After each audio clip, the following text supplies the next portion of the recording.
Miri. Tapi jika Miri menjadi penghalang pekerjaan mereka, maka Kyu-chan tidak segan lagi untuk melakukan sesuatu kepadanya. Ada titik gemes nih.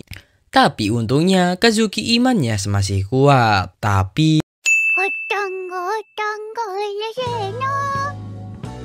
Yuk berekabari. Teng beriki admin akan melanjutkan anime Body Daddy Yes episode 6 dan 7. Oke lah, langsung aja juga ke alur ceritanya. Kisah berawal di pagi itu, Kazuki melihat berita yang memberitakan tentang anak nakal yang kurang perhatian dan terlalu dimanjakan oleh orang tuanya. Dan hal itu membuat Kazuki pun khawatir dengan Miri ketika besar nanti bisa menjadi berandalan karena terlalu dimanjakan. Sebab mereka kan juga dilantarkan oleh orang tuanya yang menjadikan mereka seperti ini. Sehingga Kazuki pun ingin menjadi orang tua yang tegas, tanggung jawab, dan akan menjadikan Miri menjadi teladan yang baik. Lalu kita melompat saat Kazuki menyusul Miri.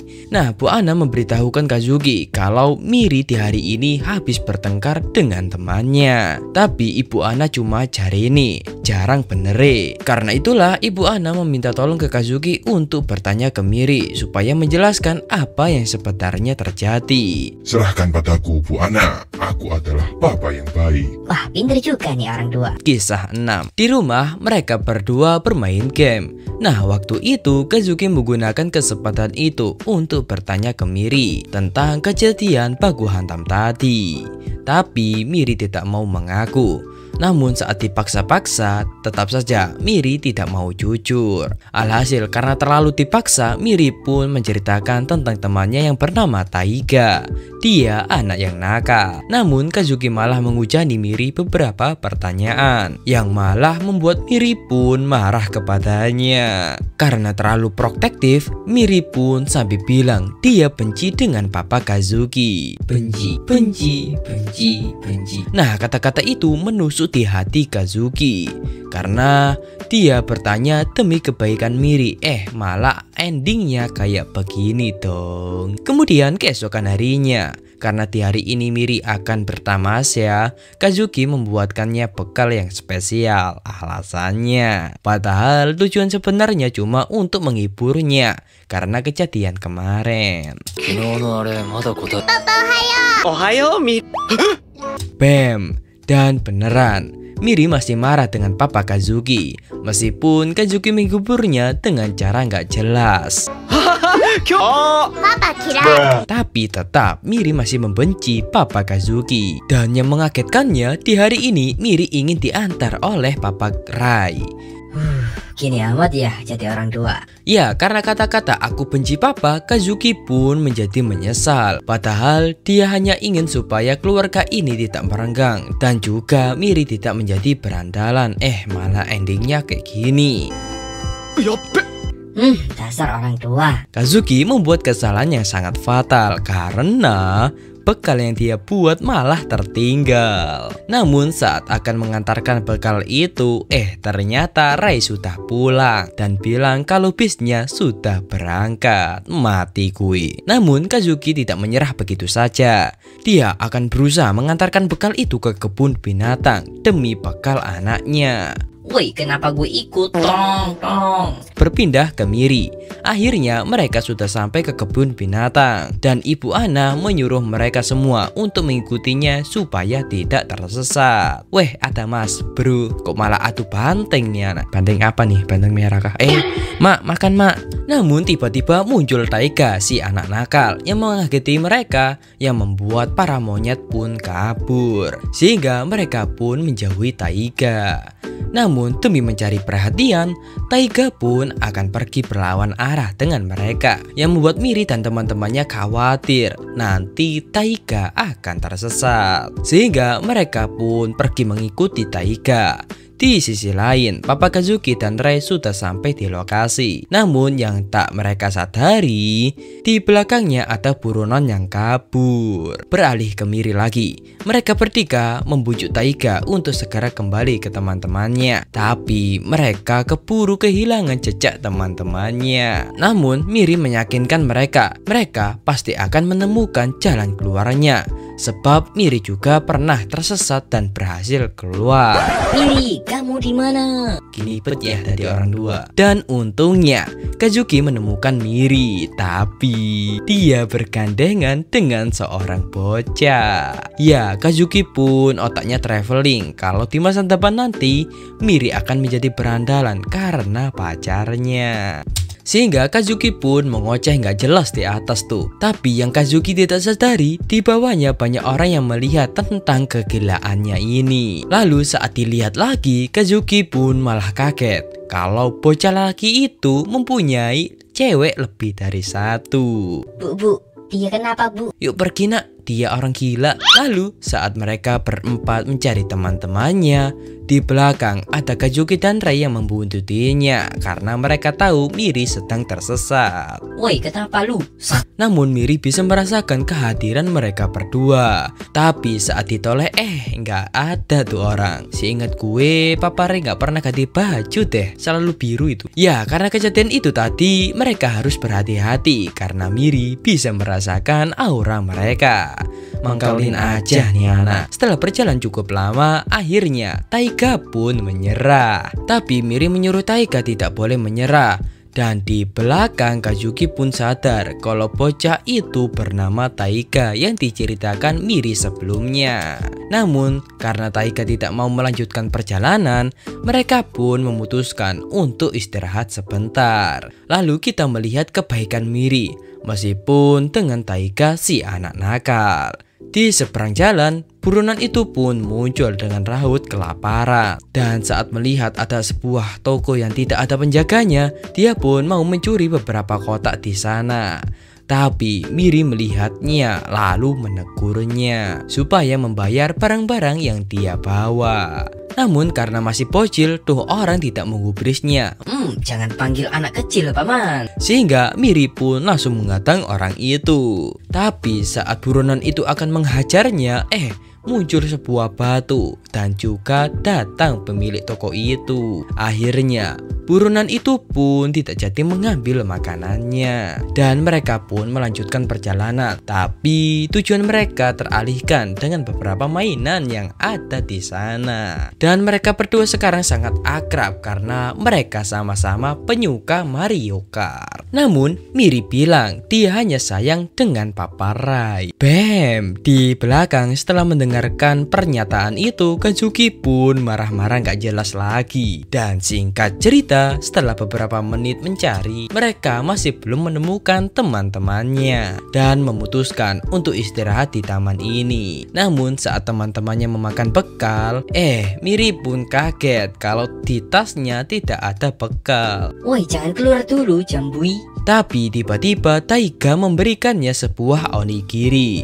Sebab Taiga sudah menjadi teman Miri karena mereka sama-sama penyuka Mario Kart. Dan setelah kejadian itu sekarang Taiga pun bertaubat dan meminta maaf kepada mereka berdua juga. Sehingga mereka berempat pun berbaikan. Lalu mereka makan bersama. Namun saat enak-enaknya makan, tiba-tiba muncul buronan itu lagi. Namun saat mereka akan melawan, buronan itu sadar kalau Miri adalah bocah yang membuatnya tidak makan tadi. Dan tiba-tiba dia mengeluarkan seonggok pistol. Tapi muncul dua badut psikopat yang siap mengajarnya habis-habisan.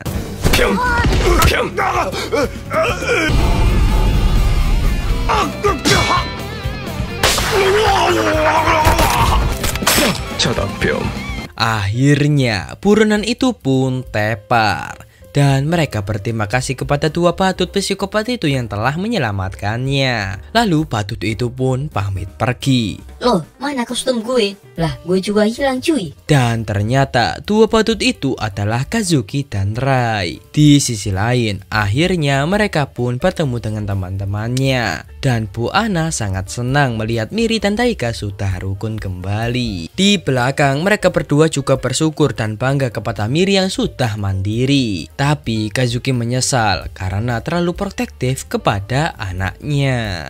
Singkat cerita, sepulang sekolah, tiba-tiba akrab lagi nih Miri dengan Kazuki. Dan Miri juga menceritakan tentang dua badut yang menyelamatkannya tadi. Lalu Rai memberikan Kazuki catatan dari Bu Ana.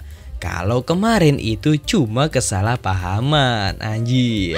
Sebab Miri sebelumnya tidak bertengkar, melainkan menghentikan Taiga yang melakukan kenakalan. Ya, akhirnya Kazuki pun bersyukur dan meminta maaf karena terlalu mengkhawatirkan Miri. Kemudian kita berpindah ke bar Kyuchan. Datanglah seorang wanita, dia bernama Karin. Kisah 7. Terungkap dia adalah adik dari almarhum istri Kazuki. Beralih ke Kazuki. Saat menyusul Miri, karena saking senangnya payung Miri tak sengaja terhempas sampai terlempar di tengah jalan. Untungnya Kazuki berhasil menahan Miri, tapi tidak dengan payungnya yang harus rusak karena tertabrak kendaraan. Dan kejadian itu mengingatkan Kazuki tentang ingatan masa lalunya. Ya, karena payungnya rusak, Miri pun bersedih. Tapi Kazuki berjanji untuk membelikannya yang baru. Seperti biasanya, Miri selalu membuat kerjaan tambahan untuk Kazuki. Dan Rai juga selalu menambah pekerjaannya. Udah beban, ngegame bola. Singkat cerita, mereka pun makan malam.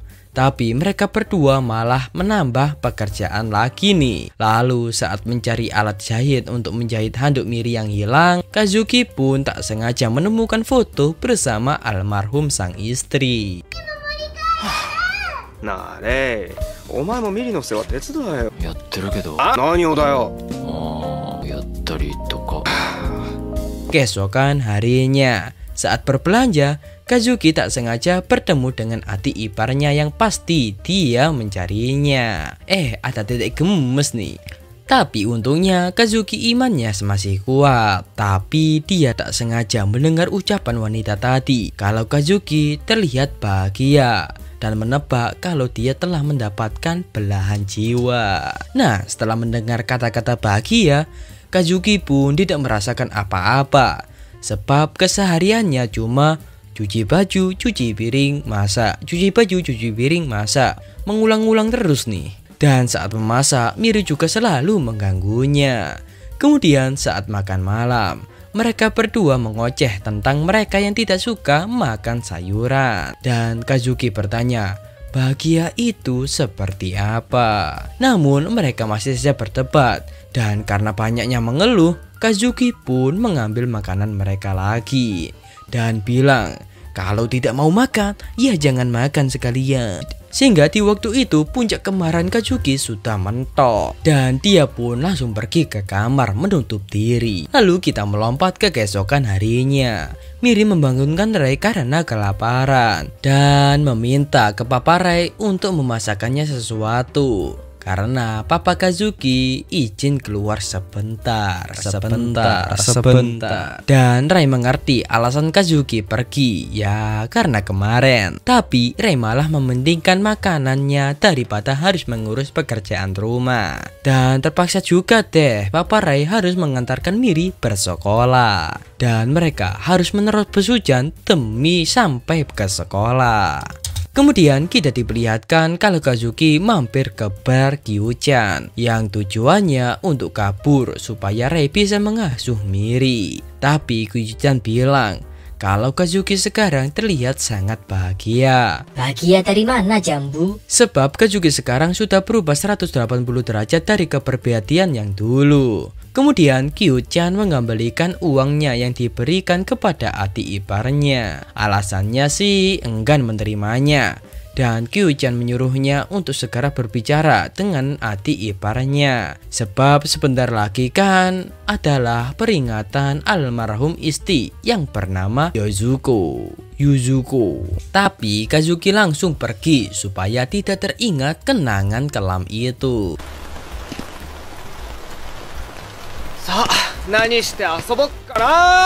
Beralih ke Papa Rai.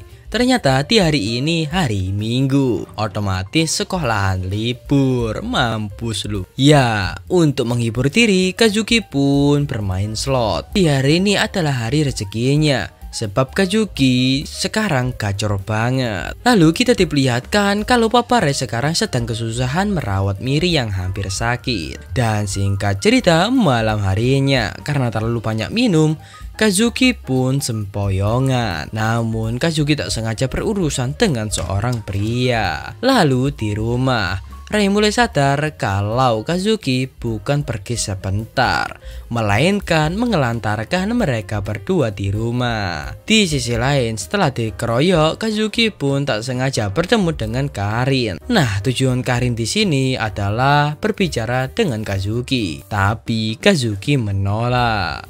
Namun Karin menahannya, sebab dia ingin tahu pekerjaannya seperti apa. Tapi Kazuki tak menggubris kata-katanya.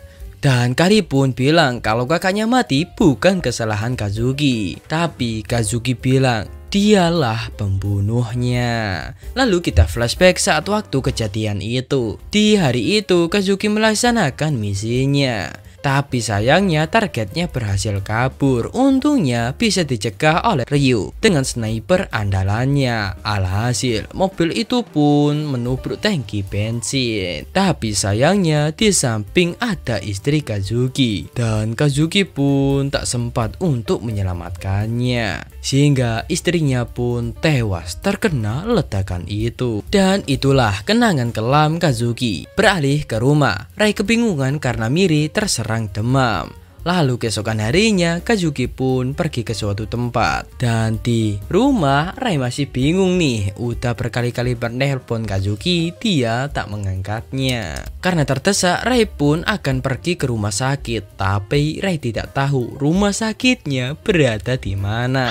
Beralih ke Kazuki, ternyata Kazuki pergi ke makam istrinya, sebab dia tak akan melupakannya dan terus bahagia bersamanya. Beralih ke Ray, karena tidak tahu rumah sakitnya di mana, dia pun bertanya ke Kyu-chan. Kemudian kita flashback saat Kazuki pertama kali bertemu dengan Yozuko. Sejak saat itu mereka pun langsung menikah. Kemudian Karin muncul untuk menyemangati Kazuki, sebab kakaknya bakal senang ketika menikah dengan Kazuki. Sebab itulah Karin menyuruh Kazuki untuk senang juga, supaya kakaknya juga senang. Dan terungkap Kazuki masih takut kejadian kelam itu menghantuinya dan tidak bisa melupakannya. Sebab itulah dia takut untuk berubah. Kemudian Karin pun menyemangatinya, sebab dia juga semangat ketika kakaknya menyemangatinya untuk bisa sekolah ke luar negeri. Dan sekarang dia pun berhasil untuk kuliah di luar negeri. Dan yang pasti kakaknya di alam sana juga ikut bahagia. Dan Karin menyuruh Kazuki untuk membahagiakan kakaknya. Dan ketika berhasil, pasti kakaknya di alam sana juga ikut senang. Dan Karin menyuruh Kazuki untuk membahagiakan kakaknya dengan melangkah lebih maju. Dan Karin sudah tahu kalau Kazuki merawat anak kerabatnya, dan mungkin itu bisa membuatnya bahagia, sehingga hati Kazuki pun mulai terbuka. Singkat cerita, Kazuki pun pulang dari rumahnya. Dan rumahnya sudah kayak kapal pecah lagi. Ternyata mereka semua berada di kamar Miri karena Miri sedang sakit. Sehingga Kazuki pun sangat senang melihat Ray juga bisa merawat Miri. Dan keesokan harinya mereka mencoba membuat roti panggang, tapi sudah terlihat dari bentuk yang nggak bisa dimakan. Dan sesuai janji, Kazuki pun membelikannya Miri sebuah payung. Dan itulah akhir dari episode 6 dan 7 Body Daddies. Ngantuk banget cuy.